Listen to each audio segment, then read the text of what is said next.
Hey everyone, it's Kai, and I'm with my buddy Kelvin, who recently went to get his wisdom tooth pulled.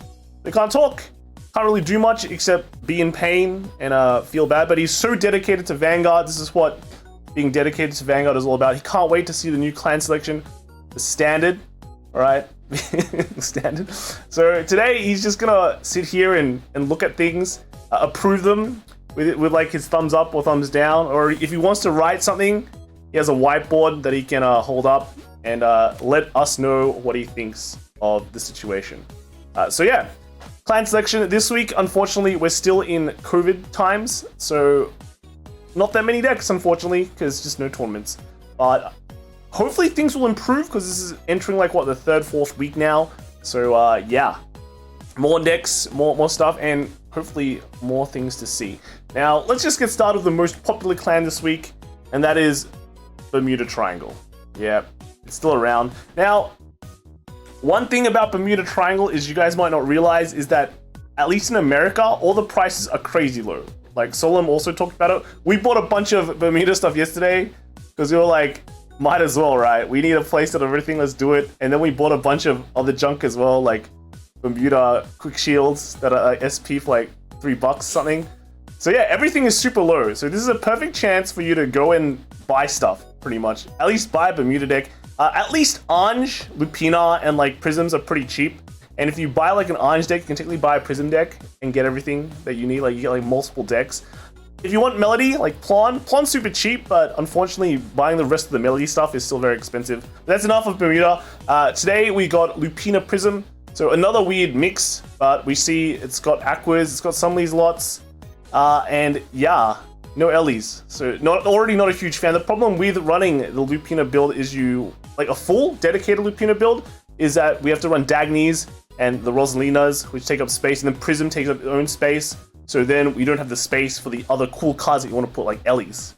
Now we have seen people run Lupinas, like just one off or two off Lupinas as like kind of a finisher. Because like something like Ange doesn't really have a good finisher. It just has a lot of, that's like decent setup and like mid game, but when it wants to finish someone, it's still limited to those like 4 attacks. Or if you're running like Vanguard, you got that stuff. But sometimes they just want to add the Lupinas in as an extra finisher. So it's kind of interesting to see them put the Lupina engine in here, but you know, it's taking up a lot of space. I'm still not a fan of this one. I think that the original Prism is just the way to go. And I think Prism gets a grade 4 support, which you can probably run later on when Clan Section 2 comes out, which is actually not that far away. It's only in 2 weeks. But that basically fills in the flex slots that Prism has, so you can just go ham there. Next, we have another, this is just a pure Prism deck. This is probably the kind of deck we like to see, right? It's got, actually, no, it doesn't have Ellies, so we don't like to see this. 4 Prisms, 4 Aquas, 4 these lots. He nearly got it right. He nearly got it right, but he put in 4 Auroras. Maybe cards are more expensive in Japan, or maybe he just doesn't want to bother. But if you want to build this deck, right, I'm giving you lists, but remember just to buy 4 more Ellies, and you're pretty good. But I think Ellies are getting pretty expensive as well. Just from, I think Ellie was probably the most expensive card that we bought from the set, Twinkle Melody set. So better get in there quick. Next Bermuda deck we have is a Lupina-relenka Faceve build, alright? So you kind of think you want to combo Relenka with like with Ange, because you can stack those force markers and get like, you know, a big double attack from there. But this guy went, how about I just get lots of attacks, right? I get lots of attacks, I get Relenkas and Faceves with Lupinas, and then I can like restand them and then restand them again. So it's kind of interesting. At least it's creative, right? Different kind of mix. You know, people before were just running TDs with Lupina. That's cool. Those Lupina Melody, that's what we like. But this one is just more like more multi-attack focused. And of course, stuff isn't really going to hit that big, but is again because you have to run the Relenkas and Faceves, it takes up a lot of spots. You need 4 of each. I know a lot of people who do run something similar to this with other builds either take out like the Faceve or the Relenka, so they can run things like Tira, and that kind of just gives you more slots, and then you can put more things like the Lee slots, the Ellies, the Aquas. But again, here he doesn't, because he has to run the Dagnies, the Rosalinas, and then adding in that Relenka for Sieve engine as well. So at least it's an interesting build. And then the next one we have Singapore. So Calculator Boys again. He's got the Anj Tira build. This is just straight up very simple. Anj Tira. He's not running any multi attacks though. He's just going straight. Well, the multi attack is the Tira, but he's just running the rest of it is just the actually no value stuff. Where's the Ellies? Did everyone take out Ellies? What's going on with the Ellies, man? Ellies is so cool. Is this, I don't know, is this some kind of rush build? Because I only see like force 2s. There's only force 2s there under the calculator. Where's the force one? Is it? No, it's not a flip one because they're hollows. So, alright. He's got like Carrows. The 3 Carrows to search his Vanguard. If he wants to confirm more Anj, right, to get two Anjes every turn. 6 straws as well. 6 straws as well. Okay. So I guess like he just goes Anj Tira every turn because he's running the counter charger grade 1 Spiano. So there's that, and then you just kind of go face and hope for the best, I'm guessing. And yeah, that's it. That's kind of what do you think? Is thumbs up, thumbs down? Let us know. Yeah, okay. That was first place, and then second place we've got Daryl Kwan. First place was Alistair, but second place was Daryl. He's got Gavriel. Good old Gavriel never dies. It's incredible.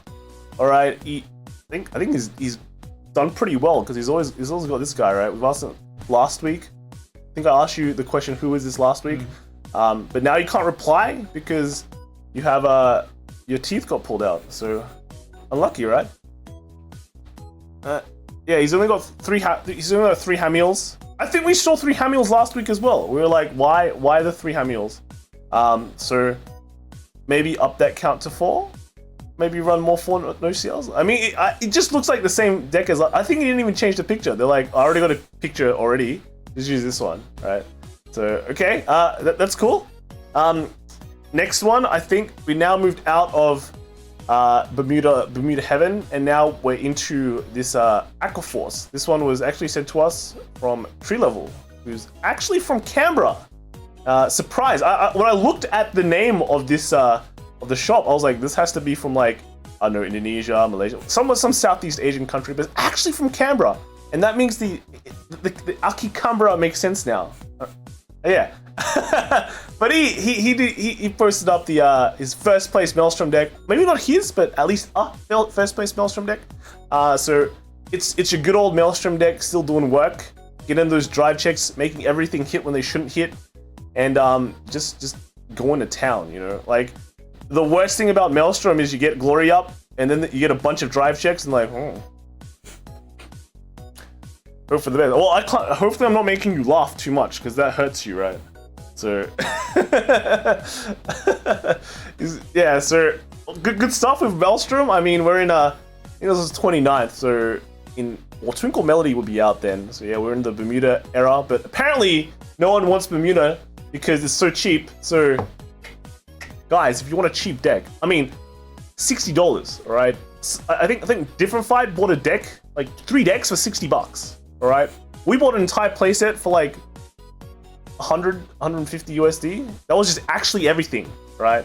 So I think if you really want to just build one deck, it's like $40, dude. Just even though it's Bermuda, it's gonna at least be decent for the next X months until Overdress, right? Next one we're moving on to clan selection stuff now. Actual clan selection. We've got Ghosties. All right, Ghostie. This isn't Ghostie Gize though. Lots of approval here. So, people are wondering, is Ghosties better or is Night Rose better? I'm not too sure because I'm not a pure Grand Blue man. But Ghosties do have their plays. All right, they've got decent multi attacks. You've got your Skull Dragon and the Ghost Ship that combos with your Ghosties that can come out to make more attacks. You can protect 2 if you really wanted to. You've got Pat. Got a good old Pat that comes out from the drop zone to make you tanky. This deck is actually surprisingly tanky. I think I watched one game where Different Fight played against it, and it was the Ghostie person just sat around for ages, for like a very, very long time, and just defended like crazy. So there is actually a bulkiness to this deck versus like Night Rose, which is much more offensive. What do you guys? What do you think, Kelvin? What do you think? All right. Is it a thumbs up or thumbs down? Looks like he's got something to say. He's got a thumbs up. Protect 2 plus heal. It's just pressed here. 2 plus heal is like the best apparently, because your Ghostie is actually heal, which is correct. Ghostie plus Rose is the best. He likes that build, but this guy just went screw Rose. I like Beatrice better. Right. Yeah. Okay. I like. This is pretty cool. Next, we're moving on to full glare. Don't take pictures like this. Don't take pictures. Stay still. Even though you're excited when you win locals, stay still, boys. So this one's running the Gigano Blazer, which everyone thinks sucks. I personally think it's pretty good. I'm not a hater, but I know a lot of people are just, when they saw this, they were like, this sucks. I'm gonna play Anger Blade. And I'm not gonna say anything, right? You can play Anger Bladers. You can even play Gaias. I think Gaia works very well. This guy didn't run any Gaias simply because I think the main, like, Gigano Blazer is a really good support card in my opinion for like just Tachikaze in general. But the real thing comes at the grade 2, the Spino Extort, which just makes free multi-attacks, you know? It's interesting how they're able to plug in super accurate Cantos. You can just, when I try to build, I played Gaias, so I had less space to play around with it. But they just cut the Gaias out and just went, let's just go super, get it fat, and get it winning, and just hope for the best. He's got 12 crit, just go ham. And yeah, I think it's a way to play. I mean, sure, you've got Anger Blader, much more high roll, but this one is probably less high roll, more consistent, hopefully. But it still remains to be seen. It's still early in the meta. Yeah, what do you think? What do you think, Kelvin? 5 out of 7. So that means it's perfect, except for the picture. That's not perfect. Next one we have is another Tachikaze deck. Now this one is running the Gaia, so it's running Gaia plus the Gano Blazer, 4 of each. He's cutting out the other grade 3, oh man, I hate these names. The one that retires. The one that retires one and draws one and retires one of your opponent's stuff. So it's running less retires in that department, but he's got like the Mega Rex at the grade 2 slot and 3 Spino Extorts, which is kind of strange. I thought you'd want to run 4 Extorts just because it can generate so much stuff. But I guess the Counterblast one is kind of like, it's kind of iffy. Again, you've got the red and the blue dinosaurs. Man, it's Red Gill and Blue Sprint, right? I think that's the proper name. Gaia not worth riding / running. No, you're wrong, dude. Gaia is 100% worth running. The Gigano Blazer just works really well when you go first. Your Gaia is not really going to do much. He's very low value. So Gigano Blazer just basically sets up a bunch of equip gauges on everything. And then next turn you just ride Gaia and kind of just spam and slam. I was able to fit in 2 super accurate. Like there's kind of like a strange obsession with sweepers. I don't know. I'm not sure if I'm a fan of that, but yeah, all the Tachikaze players love it. And like technically speaking, a big sweeper accurate Canto is still really nice to see, even though it might be a bit harder to pull off, I guess. Maybe. Yeah. So overall, another Tachikaze build. Actually, one of the more winning builds in clan selection this week, apart from Bermuda Triangle. Right, so they got 2. So far, everyone's else got 1, but that's because there's no tournament. Right. Next we have is a gold paladin deck. Now, we are in banless times where you cannot run Percival with Gurgit. So the correct way is just throw away the Gurgit and put in the Percival, because Percival just works well with everything. Now, we have a perfectly decent replacement, I guess. It's Spectral Duke Dragon, so much hype. Everyone likes this chunky boy. Looks like he's worked out too much, because he looks really fat. Like, I don't know, like his arms are huge, but like his body is also really bulky, but his legs look like they need to do a lot more work. So make sure if you go to the gym, make sure to do your legs, right? Otherwise you look like Spectral Duke Dragon. Maybe it's a good thing. You'd probably look really cool. You get featured on the card. But anyway, it's just pretty much running the whole Spectral lineup. And then you got Percival and Aglavale done. He's on 1 full armor full Cavalier Dragon, and that one is just so you can buff the Vanguard attack so your Spectral Duke doesn't swing like a wet noodle, right? Now, technically, you can run more full Cavalier Dragons, but he's he's running it's just a very balanced build this time. You know, we've seen a lot of XL builds that go crazy ham on the grade 3s, especially with Gurgit. But this time he's just running a very sensible 9 grade 3. Right, 9 grade 3. He's running Paramore, right? Paramore, I'm not 100% sold on that, but it at least enables him to get his din drains out, you know, at least put on some attacks, not really an extra defense, but I guess it's just slots. Just call one, draw one, lets him be more aggressive. So yeah, he's running crits, so I think it's you wonder if you want to run crits or fronts, and I don't know. I think crits are fun, like you can easily crit out an opponent big time, but triggering a front with this kind of Excel can really win you the game, I think. So I think it's still up in the air. People just kind of default to crits because crits are scary, but with 5 drive checks, I think a front can be pretty scary as well. And also, I think we were testing with Pelennor before. Pelennor's actually pretty decent. Give it a try, guys. Give it a try. It can makes 3 attacks. 3 attacks and more excels. All right. Moving on. What do you think, actually? What do you think?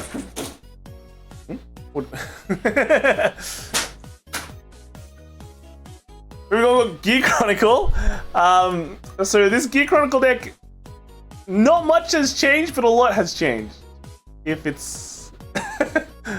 it looks like the old deck, but with some new stuff. So you replace the Steam Breath with the Lost Dog 8. It's just a Lost Gear Dog, or whatever it's called. The grade 1. But that basically helps you search at grade 3. Your grade 2 lineup is pretty much the same as before. He's running 1 Zaid, and we'll go into that later. And then he fully replaces Metallica Phoenixes with the Time Reaper Dragon. Now, he's also running 1 Lost Legend. So he's just kind of... You can... With a Lost Gear Dog, you can just pretty much choose whatever grade 3 you want to ride into, depending on the situation.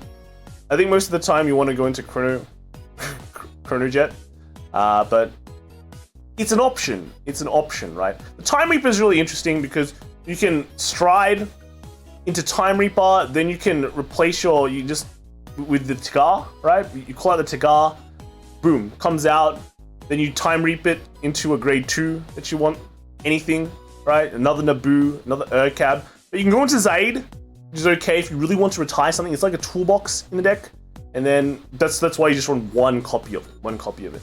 And then he's got just an average, your A crit lineup, but otherwise it's just your old deck except slightly better. Slightly better, right? Next we have is Neo Nectar. So Neo Nectar went from super trash tier to probably pretty good, right? Pretty decent.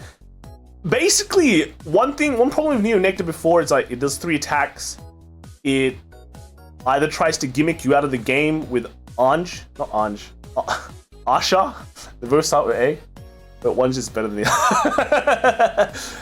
Or otherwise, you create a bunch of tokens that don't really do anything. They sit around and don't do anything.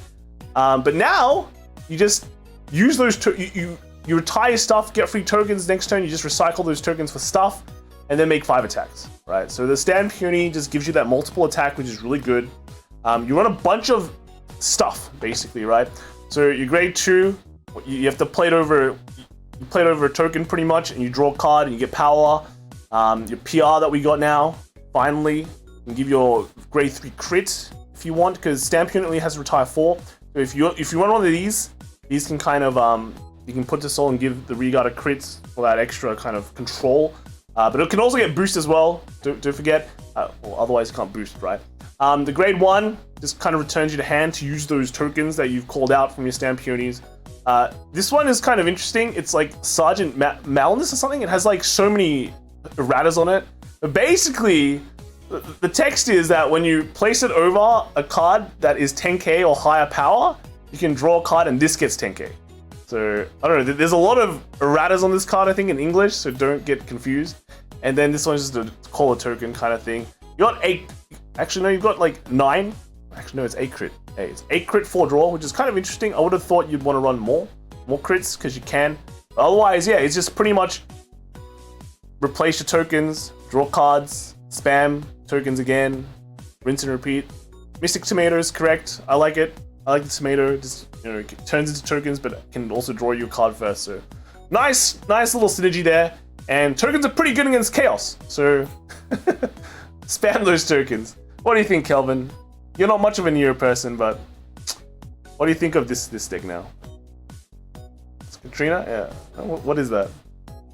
5 out of 7. Okay, 5. Okay. All right. Next, we have Astropod. This guy's back. I don't know if it's the guy, but it's a guy with a full holo deck. Yeah, no, it's perfectly holo. So congratulations. Doesn't have any Force 2s. He's got a full Force 1. I know a lot of people do the Force 2 spam, but yeah, Force 1, dude. I think there's more better holos in Force 1, maybe. Yeah, it's Astropods. Good to see them still around. It's like Bermuda. Like, ooh, see them again. And then last deck, let's go. We have DI. So I know a lot of people have been talking about DI. They've been saying how Steel's op. I totally disagree, but this guy's made it work. It's made it work. You got the old engine, the Charlotte, with the number of terror to draw a billion cards, and then with the number of terror, you kind of can soul in a bunch of stuff and hopefully reach the 20 next turn, and then do Ghostie's effect, and then kind of just secure a win. Because if you got 20 in soul and he's on 5 damage, can't heal out of that. You're just dead. All right. The rest of the stuff is kind of interesting. You got like he's playing some of the new cards, the grade 1 that calls itself out and can soul charge. So it's kind of like a yellow bolt replacement, but he's also running yellow bolts. It looks like he's testing out which one's better. And you've got the grade 2 that can kind of search things out from the deck. I think it's like count on place soul blast, counterblast 1, search for up to 3 cards, three grade 2 or lower cards from your deck, put 2 into soul and call 1 out. So if you want to get like your Demonted Executioner, you can, and that can go into another kind of soul charge 3 to kind of try and accelerate your soul charge 3. Your grade 1 does counter charge 1 as well, so you have 2 avenues of possible counter charge 1. But again, it's with the entire grade 2 lineup is very counterblast intensive, so you have to be careful there. And then again, right, like I still think instead of the Ghosteals, you can run like Hope on Dumps and still do the same thing. And you can kind of run this deck like similar to before, but with the new grade 2 and 1 support. But if you really want to go Ghosteel, sure, you have that option. Just again, right, Soul Charge 20 is not exactly easy, and it does require Counterblast. It does require to be on the Vanguard circle as well, and it doesn't have a Protect marker. So it's not as op as everyone thinks it is. It doesn't, like, it minuses your opponent's power as well to 1, right? So it's not like you gain a lot of power yourself. But I guess if you play this down and then you play Number of Terror again, you know, that's hitting like a billion, it's hitting 22 on a 1. It's kind of similar to like a Charlotte giving power. But yeah, I still don't think Ghosteel is the way. Valios is way better though, I think. But Ghosteel I think is nice cool deck, but not the main thing. Like if you ride a Ghosteel, you just feel like bad, right? Like you first ride Ghosteel, at least Home on Dump gives you a Protect marker. And if you run like things like what variants, what was the guy? It was just something variants, right? The grade 3 that searches things. The tutor grade 3. Let's look it up. Variance drug. That's right, variance drug. He could talk. It's crazy. He went through so much pain just to help me out, right? You guys give him a clap, give him a thumbs up, man, in chat. So yeah, that is all the decks this week. Actually, all the decks. There wasn't that much, just because not much went on. Everyone seems to have taken a break. So hopefully next week things like pick up and we can see more things. And Kelvin, his teeth, his tooth pains disappear, right? Yeah. Are you having fun with soup and all that? No. The last time he did it, he had a huge puffy face. It was really funny. This time he only did 1 tooth, so it's not as puffy as before. So. That's it, guys. Let me know what you guys think of the decks this week, and I will see you guys in the next video, and he will go to sleep.